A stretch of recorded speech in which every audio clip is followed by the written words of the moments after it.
Hi friends, అందరికీ good morning. మన తెలంగాణ రాష్ట్రంలో 200 యూనిట్ల ఉచిత విద్యుత్ అయితే ఇస్తామని చెప్పేసి ఒక అప్డేట్ అయితే వచ్చింది కదా. సో దీనికి సంబంధించిన ఒక బ్రేకింగ్ న్యూస్ అయితే వచ్చిందండి. సో ఈ ఒక్కటి కంపల్సరీగా అందరూ చేయాలి, అప్పుడు మాత్రమే మీకు ఈ పథకానికి సంబంధించి అర్హులుగా ఇవ్వడం అయితే జరుగుతుంది.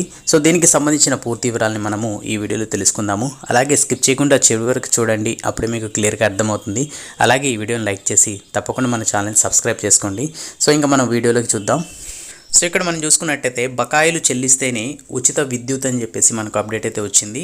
తెలంగాణ రాష్ట్రంలో గృహ వినియోగదారులకు 200 యూనిట్ల ఉచిత విద్యుత్ కోసం ప్రజాపాలనలో లక్షలాది మంది దరఖాస్తులు చేసుకున్నారు. ఈ నెలాఖరులోగా పథకం అమలుపై మార్గదర్శకాలు వెలువడే అవకాశం అయితే ఉంది. కాగా వేలాది మంది కొన్ని నెలలు ఏళ్లుగా బిల్లులైతే చెల్లించకపోవడంతో బకాయిలు పేరుకుపోయాయి. జీహెచ్ఎంసీ పరిధిలోని ఏకంగా